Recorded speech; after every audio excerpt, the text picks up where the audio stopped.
ভারতের তামিলনাড়ুতে অভিনেতা থেকে রাজনীতিবিদ বনে যাওয়া থালাপাতি বিজয়ের রাজনৈতিক ক্যারিয়ারের শুরুতেই ঘটে গেল ভয়াবহ ট্র্যাজেডি। সেই শোকে খাওয়া দাওয়া ছেড়ে দিয়েছেন থালাপাতি।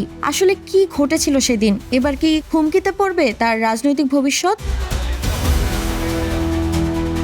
গত শনিবার কারুর জেলার ভ্যালিতে তার দলের আয়োজিত সমাবেশে পদদলিত হয়ে অন্তত 40 জন নিহত এবং শতাধিক মানুষ আহত হয়েছেন। নিহতদের মধ্যে 10 জন শিশু ও 16 জন নারীও রয়েছেন। আহতদের মধ্যে অন্তত 51 জন এখনও আইসিইউতে চিকিৎসাধীন। প্রত্যক্ষদর্শীদের দাবি, সমাবেশের জায়গায় প্রায় 30,000 মানুষ জড়ো হয়েছিলেন, অথচ ওই স্থানের ধারণ ক্ষমতা এত মানুষের জন্য উপযুক্ত ছিল না।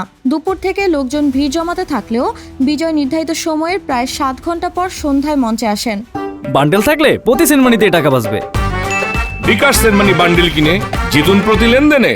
এর মধ্যেই তীব্র গরম ও দীর্ঘ অপেক্ষায় অনেকেই অসুস্থ হয়ে পড়েন। ঠিক সেই সময় ভিড় সামনের দিকে ধাক্কা দিতে শুরু করলে মুহূর্তেই বিশৃঙ্খলা তৈরি হয়। অসংখ্য মানুষ পড়ে গিয়ে অন্যদের পায়ের নিচে চাপা পড়েন। সামাজিক যোগাযোগ মাধ্যমে ছড়িয়ে পড়া ভিডিওতেও দেখা গেছে হুড়োহুড়ির মধ্যে শ্বাসরুদ্ধ হয়ে অনেককে মাটিতে লুটিয়ে পড়তে।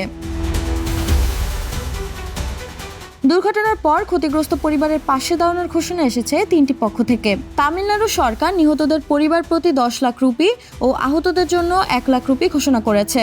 আবার ভারতের প্রধানমন্ত্রী নরেন্দ্র মোদীর কার্যালয় থেকেও নিহত পরিবারগুলোকে 2 লাখ রুপি ও আহতদের 50,000 রুপি দেওয়ার প্রতিশ্রুতি এসেছে। তবে সবচেয়ে আগ্রহের বিষয়, অভিনেতা থেকে রাজনীতিবিদ বনে যাওয়া বিজয় কত অর্থ দিবেন ক্ষতিপূরণ হিসেবে। তার দল তামিলাগা ভেট্রি কাজাগমের পক্ষ থেকে নিহত পরিবারকে 20 লাখ রুপি ও আহতদের জন্য 2 লাখ রুপি ক্ষতিপূরণের ঘোষণা এসেছে। সব মিলিয়ে নিহত পরিবারের প্রতি ক্ষতিপূরণের অঙ্ক দাঁড়াচ্ছে প্রায় 32 লাখ রুপি এবং আহতদের ক্ষেত্রে 3.5 লাখ রুপি। এদিকে ঘটনাস্থল পরিদর্শন করে তামিলনাড়ুর মুখ্যমন্ত্রী এম.কে. স্টালিন হতাহত পরিবারের পাশে দাঁড়ানোর প্রতিশ্রুতি দেন। একই সঙ্গে তিনি একটি তদন্ত কমিশন গঠন করেছেন, যার নেতৃত্বে রয়েছেন হাইকোর্টের অবসরপ্রাপ্ত বিচারপতি অরুণা জগদেশন। এদিকে পুলিশও নেমে পড়েছে তদন্তে। রাজনৈতিক বিশ্লেষকরা বলছেন, এই দুর্ঘটনা শুধু মানবিক বিপর্যয়ই নয়, বরং বিজয় রাজনৈতিক যাত্রার শুরুতেই একটি বড় ধাক্কা।